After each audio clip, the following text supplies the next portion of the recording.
Ayan po, isang mapagpalang umaga po sa inyong lahat mga consumer warriors at muling sumasa inyo ang ating programang Consumer Connect. Natid sa inyo ng Consumer Network Region 2. So maligayang bati sa inyo sa isang manigong bagong taon ngayong 2026. Para sa kaalaman ng lahat, ang Consumer Connect o Consumer Conversations necessary for empowering and championing consumer rights throughout transitions ay isang programang na naglalayong magbigay ng mga impormasyon at kaalaman hinggil sa mga karapatan ng mga mamimili.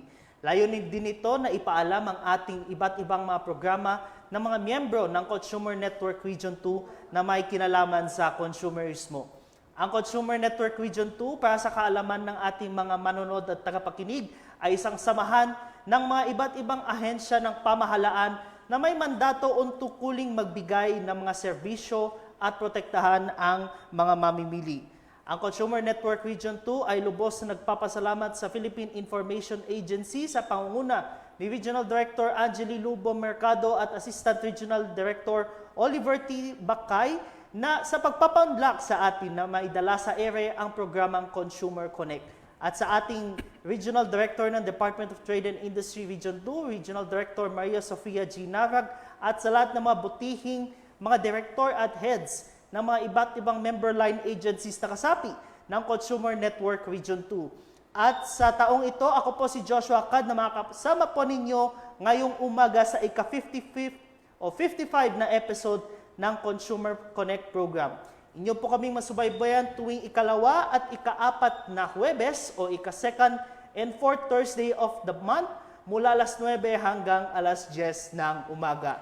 At bago tayo tumungo sa ating mga usapin ngayong umaga, mga kaibigan, mga ka-connect, atin munang alamin kung ano-ano nga ba ang ating mga karapatan at responsibilidad bilang mamimili. Ang consumer, ano sa tingin mo ang iyong mga karapatan? Yan yung mga di ba? Right to product information. Yung parang ganon. Right to safe products. Ayan ba yung right to choose good products? Para may karapatan ka to basic human needs. Consumer right to returning skins ba yan? Meron po bang right to good customer service? Kaya mga kapwa-consumer, dapat alamin natin ang ating mga karapatan upang maging protektado tayo tuwing mamimili. Maging matalino, mapanuri at malayang mamimili.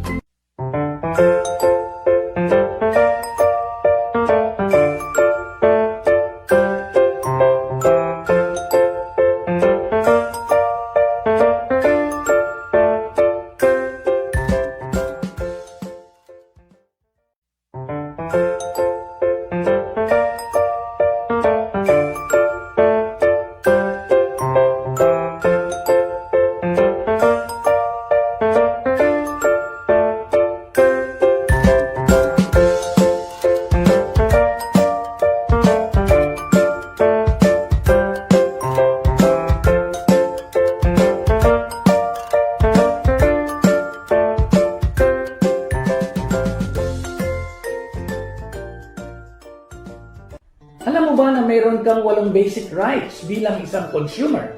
Ito ay ang right to basic needs, right to safety, right to information, at right to choose. Lahat ng mamimili ay dapat i-exercise ang kanilang mga rights as consumers. Para sa iba pang basic rights ng consumer, mayroon tayong right to representation, right to redress, right to consumer education, at right to a healthy environment. Maliban sa mga ito, meron rin tayong responsibilidad bilang mga consumer. Critical awareness, action, social concern, environmental awareness, and solidarity. Bilang mga consumer, responsibilidad ng bawat isa ang maging alerto tungkol sa presyo at kalidad ng mga produktong binibili. Dapat maging matalino sa pamimili upang hindi maloko at maging sensitibo sa epekto ng pagkonsumo ng produkto at serbisyo. Higit sa lahat, dapat alam ng mga mamimili na bilang mga consumer, kaya nating lahat magsama-sama upang protektahan ang ating mga karapatan bilang mamimili. Maging matalinong mamimili. Laging tandaan na meron tayong consumer rights at responsibilities.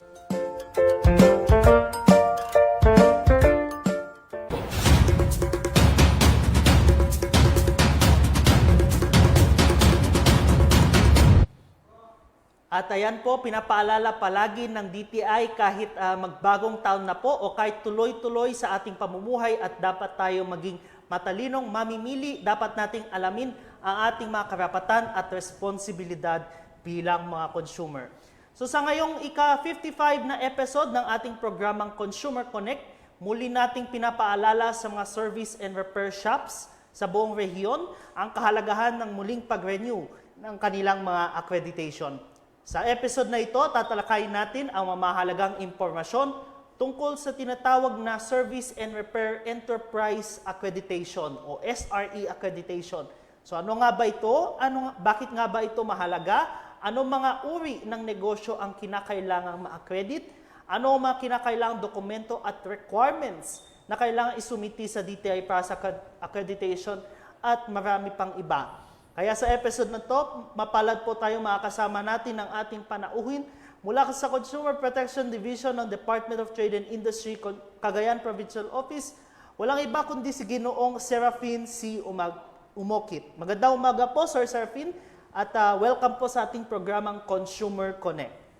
Yan, mapagpalang araw kasamang Diyos at magandang umaga sa mga nanonood po ngayon. At timing lang po itong topic natin, yung Service and Repair Enterprise Accreditation, kasi itong buwan ng Enero ay ito yung buwan na pagre-renew or pagse-secure ng mga kailangan natin, especially doon sa mga nagre-repair or yung mga nagkukumpuni ng mga appliances, mga sasakyan. Kung involved po kayo sa negosyo na ito, kailangan po kayong kumuha ng Service and Repair Enterprise Accreditation sa pinakamalapit na opisina ng DTI.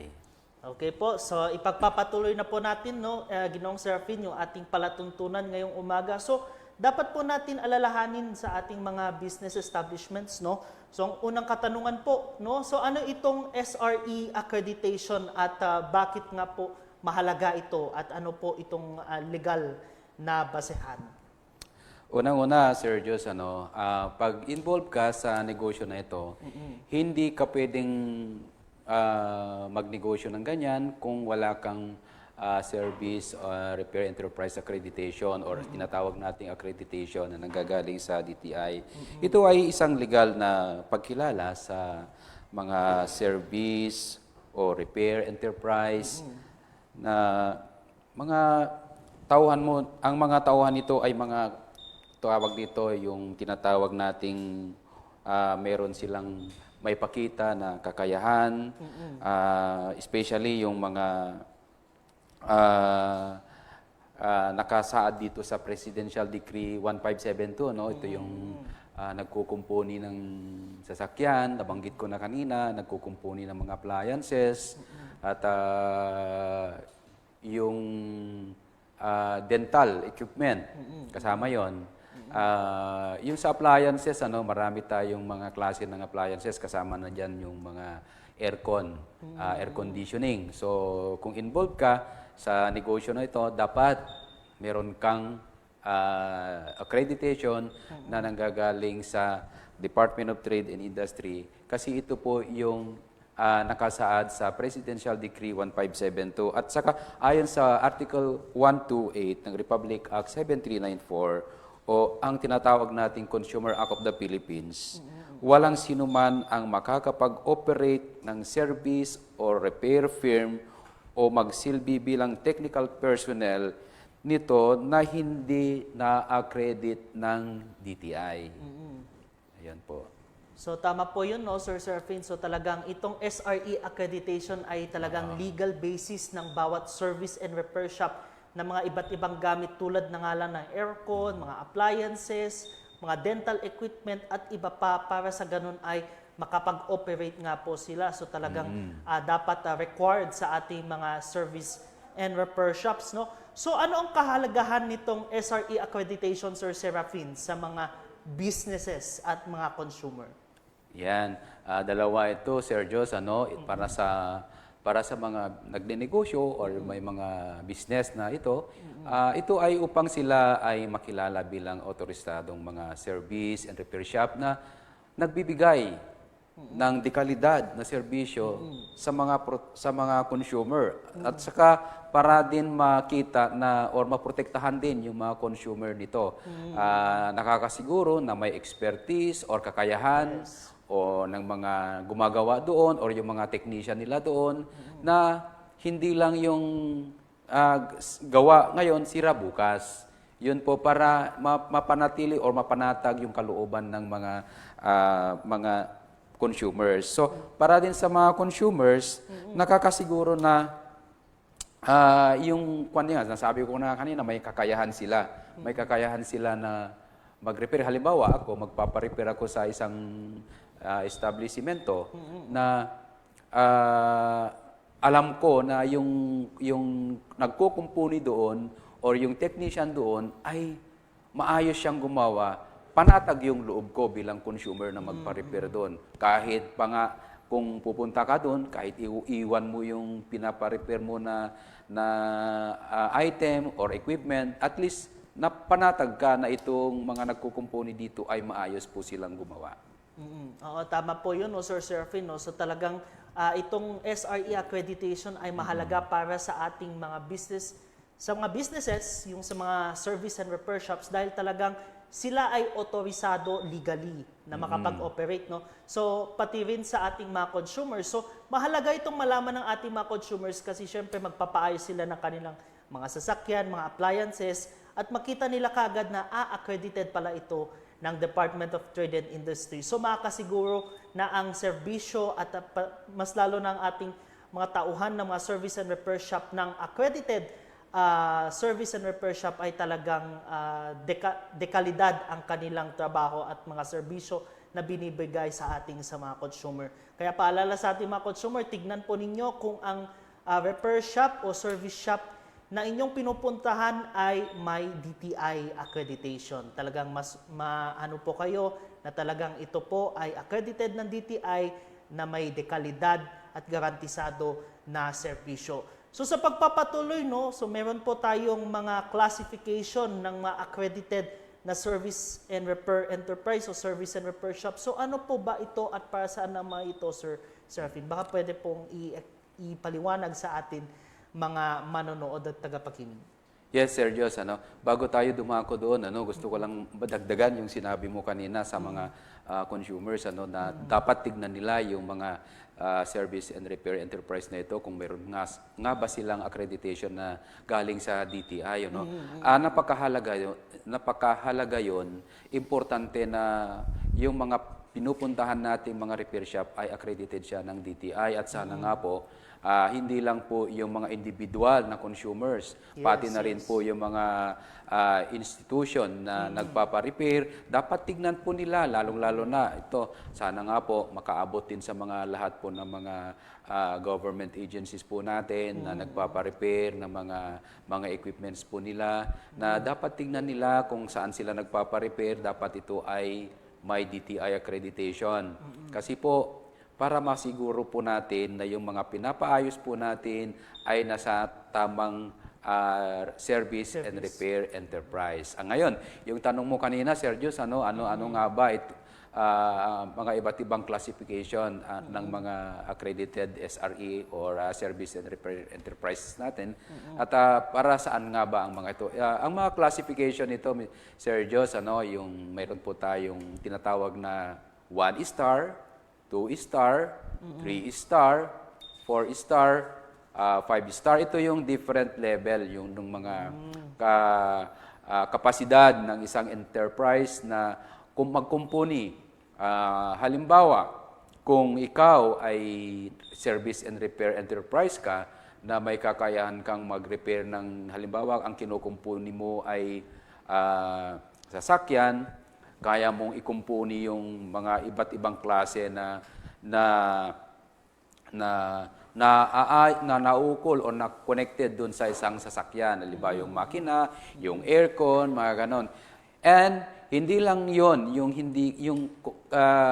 kaya mong gampanan or kaya mong i-repair. Dapat meron ka din mga sapat na equipment, sapat na kagamitan, at sapat na tao na nire-require sa bawat star or level ng or classification ng repair shop. So, ganun yun.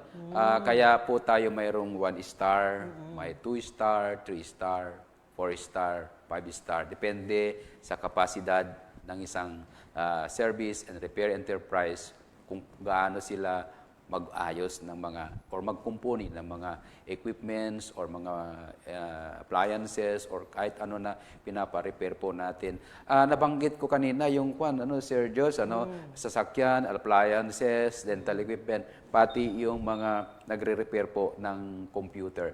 So ito po yung tinatawag po natin na digital or digital equipments para sa mga office or mga personal na gamit po ng individual consumers po.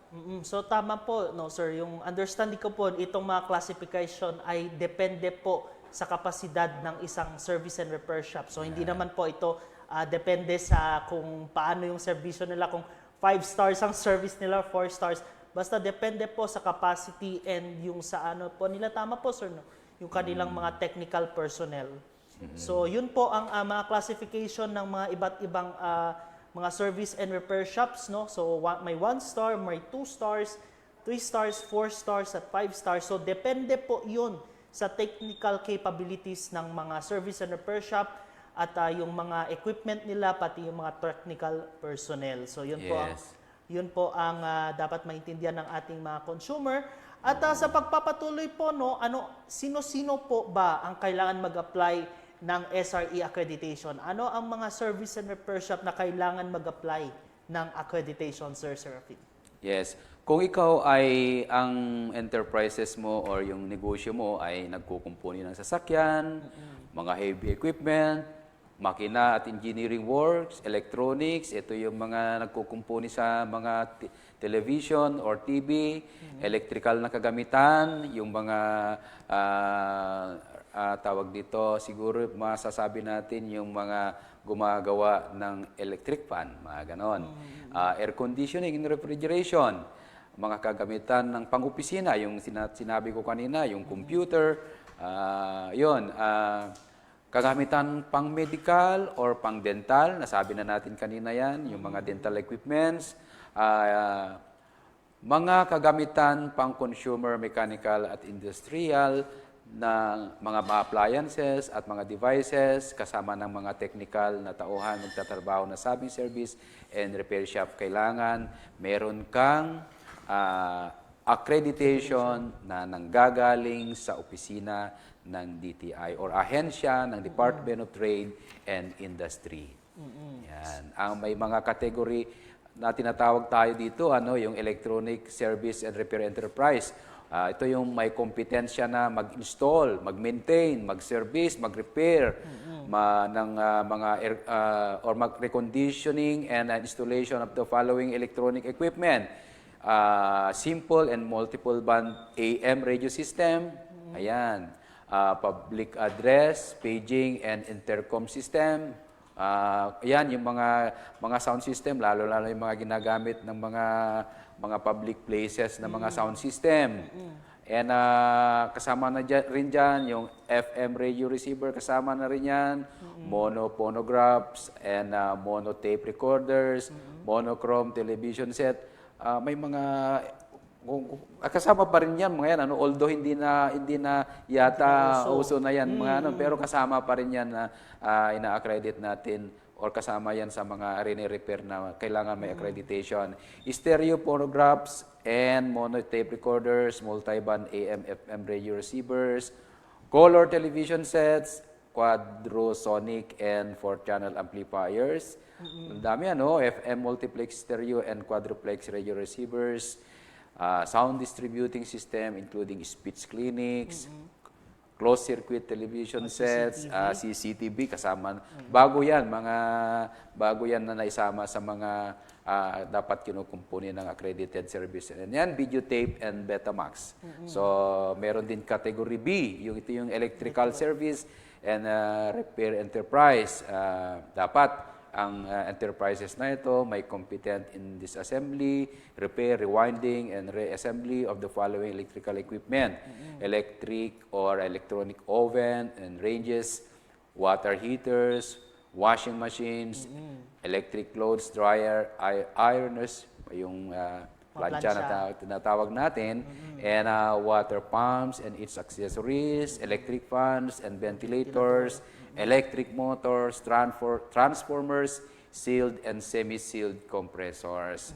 Sana yan po yung category C. Category B, nandito naman, meron naman category C. Ito naman yung sa air conditioning and refrigeration service and repair enterprise.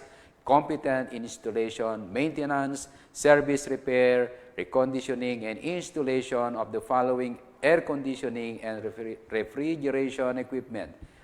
Gas, solar, or electrically operated, conventional and frost-free refrigerators and freezers, beverage coolers, water coolers, bendo machines, ice cream, ice drop, and ice cubes, making machines, room free flow or ducted split and unitary package type. Ito yung mga air condition, air cooled and water cooled, Compressor. auto air conditioners, yan, for heavy vehicles, sealed, semi-sealed, and open-type air conditioning and refrigeration compressors, cold storage walk-in refrigerators and freezers, ice-making equipment and its accessories, air conditioning and refrigeration mains including insulation works, brine tanks, brine coils, and storage coils, and air ducts, air grills, and cooling towers or handling units, humidifiers, condensers, and evaporators coils. Kasi ito yung mga nalalagyan ng category, Sir Diyos, dahil iba-ibang klaseng mga skills ang kailangan kasi dito. Talagang pati equipments mo, dapat kompleto ka dyan kasi siyempre, to consider also yung mga safety ng mga gumagawa or mga nagko-component dyan. So, yung category D, mayroon dalawa yan, category 1 and 2. Yung 1 is any combination of two categories A, B, and C. And category 2, D2A, combination of categories A, B, and C. So, ayun, Sir Joss. So talagang komprehensibong nabanggit ni Sir Serafin yung mga iba't ibang categories ng mga service and repair enterprises. Merong service and repair shop na makapag-aayos ng particular na equipment tulad ng mga aircon, mga air conditioning service centers. Meron din naman mga service and repair shops na talagang it encompasses o covers all o lahat ng mga nabanggit na mga equipment. So talagang kinakailangan sa ating mga consumer na talagang tignan ninyo ang inyong mga repair shop kung talagang accredited sila ng DTI dahil makakasiguro po kayo na talagang pati ang kanilang matauhan ay talagang legal na makapag-serbisyo sa ating mga consumer. Siyempre mahirap po na walang DTI accreditation at yung mga equipment at mga tauhan ay hindi pala sila ganun kahasa sa pag-repair o pagsasaayos ng mga, for example, ng refrigerator, aircon, pero ang inaayos pala niya ay computer o di kaya electric fan. So, kailangan tignan po natin bilang mga consumer. So, sa pagpapatuloy, para sa ating mga SRE o mga service and repair shop, Sir Serafin, ano ang mga requirements na kailangan nila para makapag-apply ng accreditation either for first time o pang-renewal? Unahin po natin muna sa pag-renew ng SRE accreditation. Ano mga kailangan nilang dokumento, Sir Serafin? Yan. Bago tayo dumako doon, Sir Diyos, idagdag ko lang doon sa sinabi mo. Paalala na rin po sa mga consumers na nagpapa-repair. Tignan po natin kung saan tayo nagpapa-ayos. Unang-una, sabi nga namin kanina, dapat may accreditation. Pero yung mga pinapagawa po natin, dapat natin tignan na kahit ito ay may accreditation sa DTI, tignan po natin kung ito ba, repair shop na ito ay kakayanin ba niyang gawin itong mga ipapagawa ko. Kasi may mga institutional consumers po tayo na kuminsan nagkakamali tayo kung sa mga kinukuha nating service and repair enterprise dahil kung minsan syempre yung service and repair enterprise na yan gusto lang kumita pero hindi pala niya yung kapasidad pala niya hindi pala niya kaya yung pinapagawa po natin. Kaya dapat tayong mga consumers marunong din po tayong tumingin kung ito ba ay may kakayanan. Kaya importante po na alam natin kung sino yung mga kinukuha po natin. Hindi lahat po na may service and repair enterprise na may accreditation ay kaya niyang gawin ang lahat. So dapat tinitignan po natin. Dumako tayo doon sa tanong mo, Sergio, ano yung mga requirements natin sa mga pag-apply, sa mga pagre-renew. Unahin natin yung pagre-renew. So sa mga renewal naman, kailangan lang natin dalhin yung dati nating accreditation. Of course, kailangan nandyan yung DTI natin or SECMAN kung corporation na yan. Yung listahan ng mga equipments mo, dapat meron yan. Yung tinatawag nating National Certificate or NC2 or kung ano man po yung requirements doon sa level ng enterprise mo na pinapa-accredit mo. So, dapat meron ka ng ganon. And of course, kung minsan may laging tinatanong ni Sir Ronald yung processor natin dito sa DTI Cagayan. Sir Diyos, isingit ko lang. Araw pala niya ngayon, birthday niya. So, birthday. gusto ko lang batiin si Sir Ronald ng happy birthday. Ang lagi niyang tinatanong sa mga nagpapa-accredit or nagre-renew ng accreditation niya ay yung bang area mo ay may pagbabago ba? Kung may pagbabago, dapat tignan natin, ma-inspect natin 'yan. Kung wala naman, dapat meron kang certification na wala kang binago doon sa area ng shop mo. So ganun 'yon. And of course, yung mga training din ng mga empleyado mo.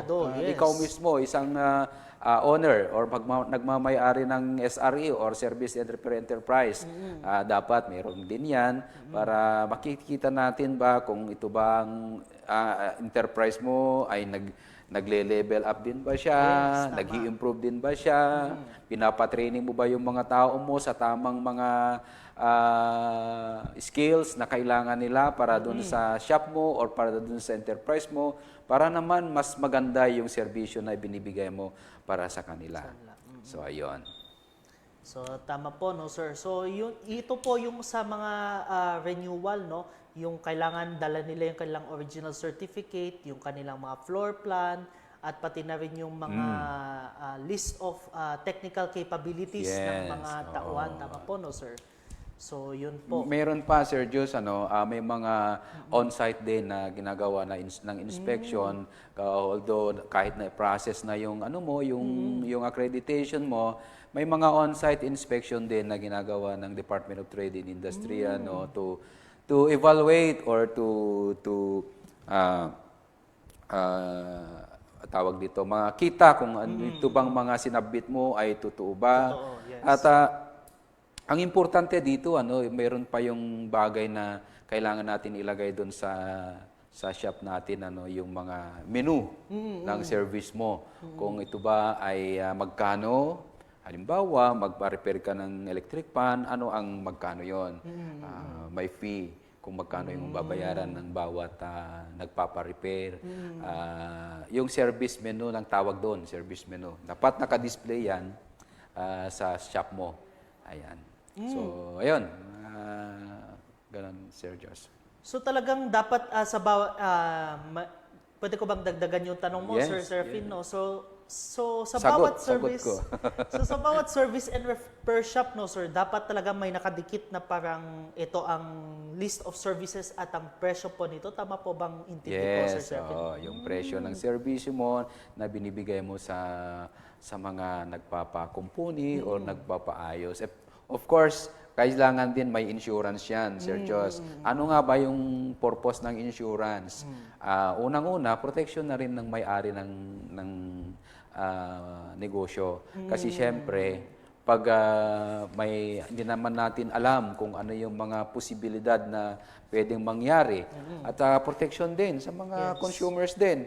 Halimbawa, yung pina-repair nilang equipment ay nagkaroon ng problema doon sa shop mo at nadamay na mas lalo nasira, nadamay yung mga equipments na pinakumpuni sa iyo.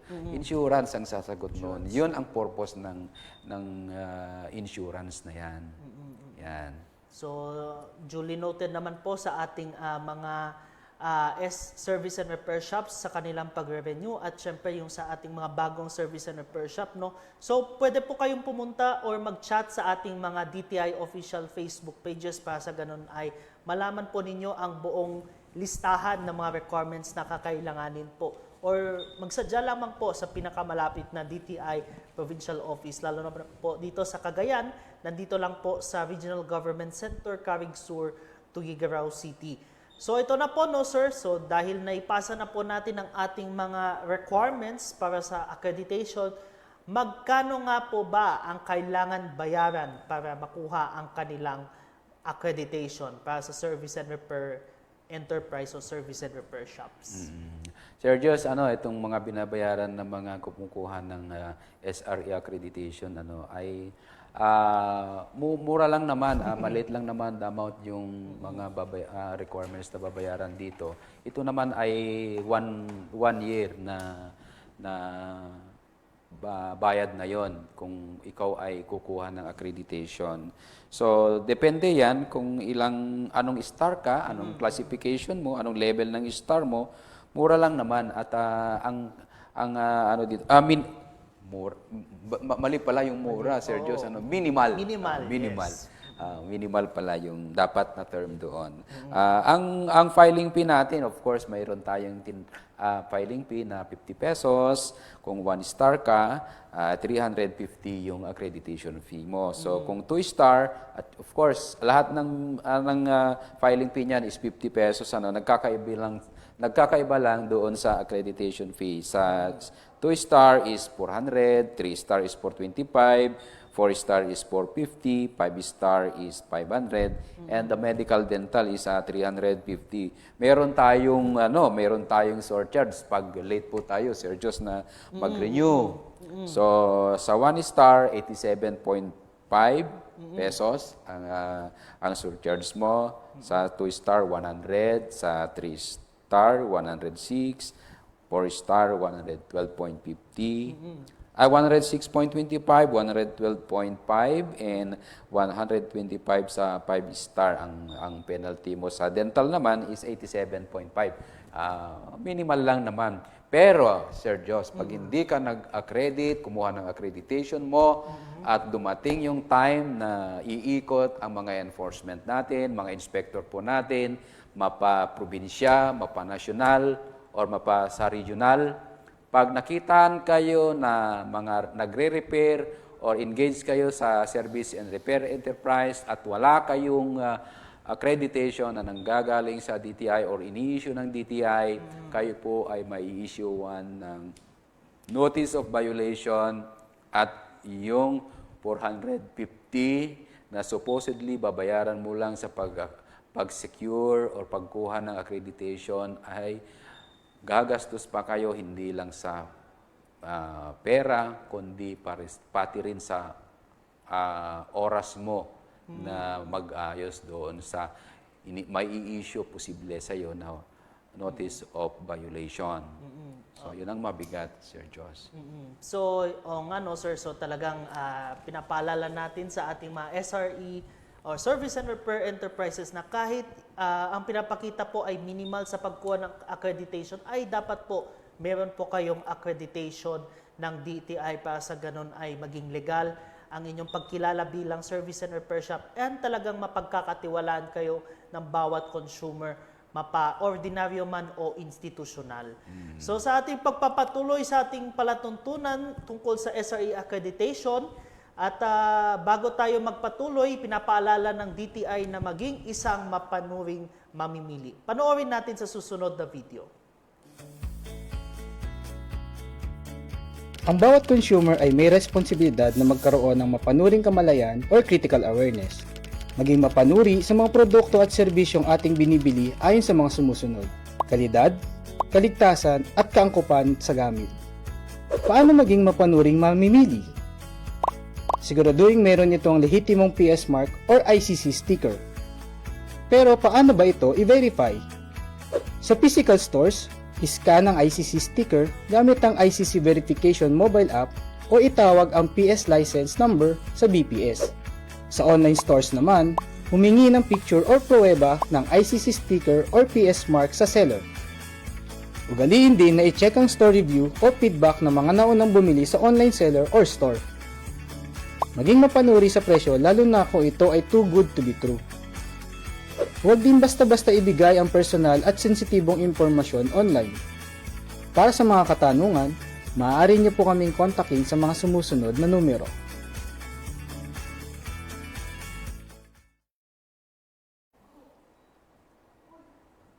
Ayan po, no, paulit-ulit pong pinapaalala ng DTI Region 2 na ugaliin pong tignan ang inyong binibili, lalo na po kung ito po ay may PS mark o ICC sticker. So sa ating pagpapatuloy sa ating palatuntunan ngayong umaga, kasama pa rin po natin si Ginoong Sir Fincio Omokit ng Department of Trade and Industry Cagayan Provincial Office upang talakayin ang tungkol sa Service and Repair Enterprise Accreditation o for short, SRE Accreditation.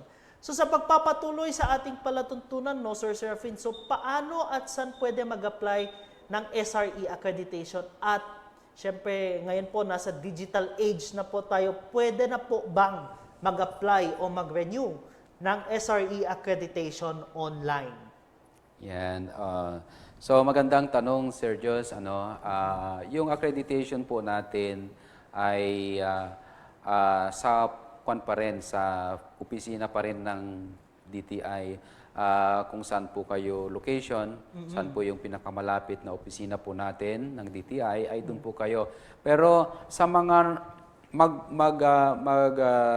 business pa lang or yung magpaparegister pa lang ng negosyo nila na halimbawa sa motorcycle parts and accessories, tapos later on ay magre-repair ka pala at nakitanan ka ng ganun na nagre-repair ka pala na hindi mo na i-register or na repair shop accreditation, repair shop ka rin pala, ay tanungin mo na rin sa, meron po tayong mga tinatawag na negosyo center sa bawat munisipyo po natin. Pag nagpaparegister po tayo ng mga negosyo po natin na ganito, tanungin na rin natin doon sa JBC po natin, yung Junior Business Counselor natin, na, ma'am, sir, itong negosyo ko po na ito, baka posible po na ma-engage po ako ng pagre-repair o pagkukumpuni.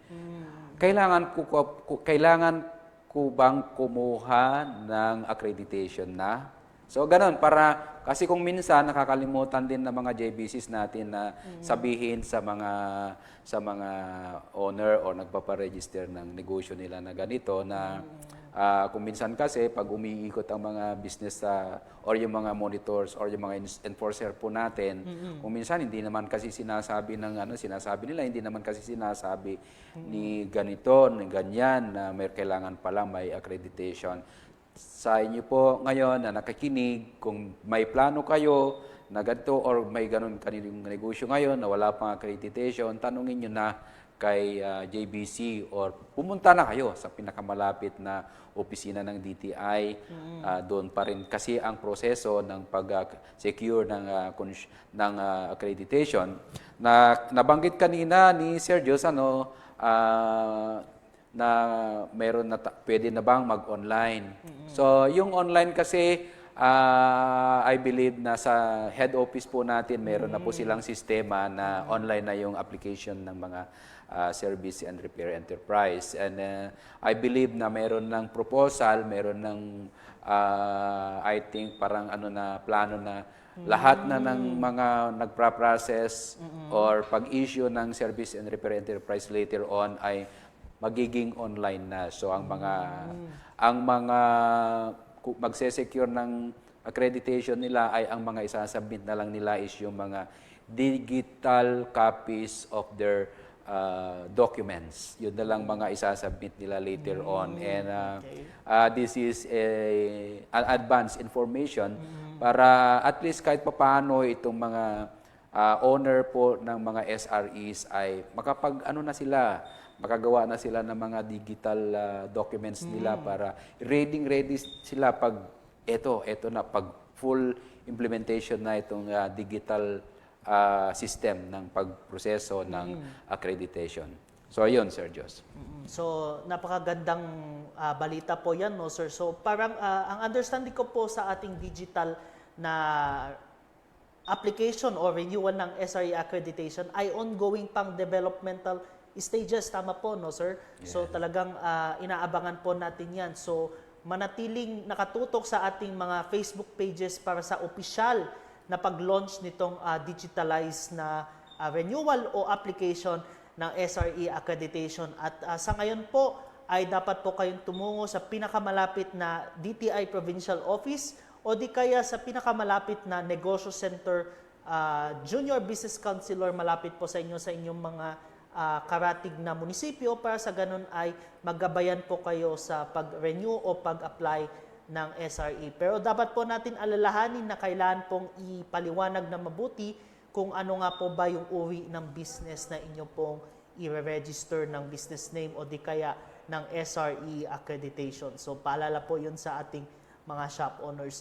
So inuulit po natin, nasa developmental stage pa lang po yung ating pagtanggap ng mga digital na renewal o application ng SRE accreditation at mapanatili pong nakatutok sa mga official Facebook pages ng DTI Philippines at DTI Region 2 para sa susunod na updates. So sa ating pagpapatuloy sa ating palatuntunan, no, Sir Serafin, no, so gaano nga po ba katagal ang visa o validity nitong SRE accreditation para sa informasyon ng ating mga service and repair shop owners? Ang validity ng accreditation ng Service and Repair Enterprise, Sir Jos, is 1 year po yan. Kaya nga po, buwan ng January talaga or buwan ng Enero talaga ang pagre-renew or pagse-secure ng mga Service and Repair Enterprise ng accreditation nila. Kasi, annually kasi yan. So, kung halimbawa, nag-put up ka ng negosyo mo ng June, ay 6 months mo lang magagamit yung accreditation mo. Pero sa susunod na taon, ano na yan, January mo na, pag pa-renew ka na, dapat buwan ng Enero, dapat magpa-renew ka na para magamit mo ng todo-todo at hindi ka pa mape-penalty or masusurcharge ng hindi mo pag-renew on time. So, ayan. So yun nga po, no, so hanggang 1 year lang po ang visa o validity ng SRE accreditation, kaya tignan po ninyo kung pa-expire ng inyong SRE accreditation at dapat tumungo na po kayo sa pinakamalapit na DTI office para sa ganun ay makapag-renew na kayo at maiwasan yung mga tinatawag nating additional surcharges. So sa pagpapatuloy po, no, meron po bang kaukulang service warranty? Diba? Ito po yung concern ng ating mga consumer kapag nagpapaayos sila sa ating mga service and repair shops, lalo na sa ating accredited service and repair shops. Meron po bang kaukulang service warranty kapag magpaayos sa isang accredited na service and repair shop, Sir Serafin? Yes, Sir Jos, ayon sa Rule 5 of Department Order Number 69 Series of 1993, ang service warranty kapag nagpapaayos sa accredited SRE ay meron po tayong 90 days. So ito siguro paalala na rin sa mga accredited service and repair enterprise. Huwag niyong siguro mas maganda na ilagay niyo doon sa shop niyo na nakikita doon na yung mga serbisyo na ibinibigay niyo ay may warranty yan. Dapat nakikita yan ng mga consumers. So, meron service warranty. So, paalala po sa ating mga service and repair shops, gaya po na sabi ni Sir Serafin kanina, ay dapat po makapag-post na talagang may service warranty na 90 days. Nasa atin pong batas po yan. So, pati na rin po yung pag-post ng mga service charges nila ay dapat po makapag-post din sila. So, paalala po sa ating mga service and repair shops. So ano pong pwedeng hakbang ng mga consumer kapag walang accreditation ang service and repair shop? Kapag nakita po nila ang kanilang suking service and repair shop ay hindi pala accredited ng DTI, anong gagawin ng mga consumers, Sir Serafin? Unang-una, Sir Jos, kung hindi siya accredited, huwag ka nang magpakumpuni doon. Dahil hindi mapoprotektahan yung kapakanan mo bilang consumers. At pangalawa, maganda rin na mayroon po tayong partnership with the consumers, Sir Jos, Pwede nilang i-report sa pinakamalapit na opisina ng DTI na itong isang establishment na ito ay walang accreditation sa DTI para magawan po natin ng kaukulang action. Kung hindi man siya aware na kailangan pala niyang mabigyan ng o kailangan pala niyang mag-secure ng accreditation, kailangan siguro mapaalalahanan siya na kailangan niya mag-secure ng accreditation bago mag-proceed or bago put up ng ganun na or mag-engage sa ganitong ganung klase ng negosyo.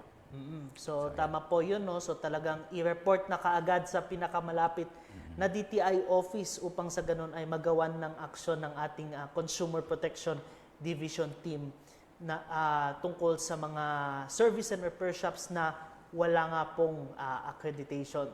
So ito na nga po, ano nga po ba yung mga kaukulang parusa kapag hindi nakapag-renew at o di kaya yung nasabing service and repair shop ay walang accreditation, Sir Serafin? Ano kaya yung parusa nila? Ayun, nabanggit natin kanina, Sir Jos, yung meron tayong mga tinatawag na surcharge pag hindi ka nag-renew ng accreditation mo. Ngayon, pag hindi ka naman nagpa-accredit, yun ang problema natin. Pag umikot ang mga enforcer natin, mapa-probinsya, mapa-regional, or mapa-national, at na-issuean ka ng notice of violation dahil wala kang accreditation, ay yun nga, yung pwede kang mamulta ng hindi bababa sa 100 o hindi lalampas din sa 5,000 at pwede ka palang makulong dito, Sir Jos. Hindi bababa ng 30 days. Paano yan kung may kulong yung parusa sa'yo? Napakahirap yon. At, pero yan ay depende yan sa pagdedesisyon ng korte. Yan. So yan, pinapaalala po sa atin mga service and repair shops na talagang kapag hindi makapag-renew ng kanilang accreditation ay magbabayad po sila ng additional surcharge. Pero paano po ito, sir? So malalaman ka agad pag nagmo-monitor ang mga DTI staff, tama po ba, sir? No? Anong ibig mo sabihin malalaman nung pag na-monitor ng DTI, for example, itong repair shop na ito ay expired na, yung pinakitang accreditation ay expired na. So talagang bibigyan na kaagad sila ng notice of violation. Tama po ba, Sir Serafin? Yes, Sir Jos. Ano tayo dyan? Very tayo dyan. Stricto po tayo dyan dahil pag nakitaan ka na hindi ka pala nag-renew, at dahil hindi natin alam kung ano yung dahilan, so mag-i-issue po kasi tayo ng dyan sa mga enforcer, nag-i-issue po sila ng notice of violations. At naman, yung pag-i-issue ng notice of violation ay mayroon ka naman 48 hours to explain your side. Kung yung dahilan mo ba ay accepted sa sa provincial director, kasi yung provincial director kasi ang magde-decide diyan kung bibigyan ka ng formal charge. Depende yan sa kung paano yung rason mo. Okay ba? Valid ba yung rason mo? Bakit ka hindi nakapag-renew? Depende yan. Kaya na-issuean ka ng notice of violation, you have 48 hours to explain. Ayan po. So talagang pinag-iingat po ating mga service and repair shop na kailangan mag-comply po sa ating SRE accreditation law para sa ganun ay magtuloy pa rin sa kanilang operasyon. So bago tayo magtapos, no, Sir Finn, anong mga ipapaalala nyo sa mga consumers ngayong buwan ng Enero, lalo na't ngayon ay renewal season ng Service and Repair Enterprise Accreditation? Yes, Sir Jos, maraming salamat. Sa mga may negosyo po na Service and Repair Enterprise, itong buwan po ng Enero ay ito po yung pag-secure or pag-renew ng mga accreditation po natin. Hanggang sa January 30 lang po tayo at yung mga hindi nakapag-renew sa buwan ng Enero ay posibleng mapapatawan po sila ng parusa or notice of violation. Ma-issuean muna sila ng notice of violation kung hindi po sila, kung makitaan po sila during the monitoring or inspection ng mga taga-probinsya, taga-regional or sa national man po. So, ayun, paalala lang po, wag po nating antayin na ma-issuean po tayo ng notice of violation. Mag-renew na po tayo at saka yung mga bago, mag-secure na rin po tayo ng accreditation sa pinakamalapit na opisina ng DTI. So tama po yun. No? So pinapaalala po din natin, tulad ng laging paalala ni Sir Serpin, lalo na sa ating mga kapwa government agencies at mga institutional talaga na mga consumer. So kailangan talagang repair kayo sa mga accredited service and repair shops ng Department of Trade and Industry. Lagi po ninyong titignan kung ang service and repair shop na inyong pupuntahan ay accredited ng Department of Trade and Industry. So maraming pong salamat Ginoong Serpin sa inyong Walang anuman, Sir Jos. sa inyong pagpapaunlak sa amin dito sa ika-55 na episode ng ating programang Consumer Connect natin sa inyo ng Consumer Network Region 2. Lagi po ninyong tandaan maging mapanuri, mapagmasid at magtanong upang maging isang matalinong mamimili. Dagdag ko na rin, Sir Jos. Yes, sir. Lamang ang may alam. Tama po, no? Talagang lamang ang may alam. Kailangan po kayong maging maalam, magtanong, magsaliksik, lahat kailangan po ninyo para sa inyong kapakanan at karapatan bilang mga consumer.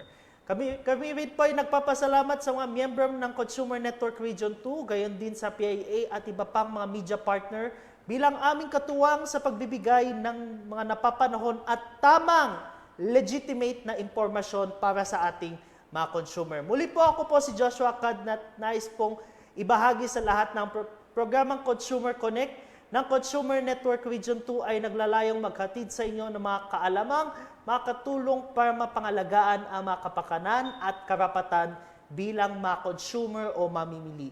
Mapapanood tuwing 2nd and 4th Thursday of the month mula alas 9 hanggang alas 10 ng umaga sa mga Facebook pages ng PIA Cagayan Valley at ng Consumer Network Region 2. At yan po, kita-kita po muli tayo sa susunod na episode ng programang Consumer Connect na hatid sa inyo ng Consumer Network Region 2. Magandang umaga po sa ating lahat.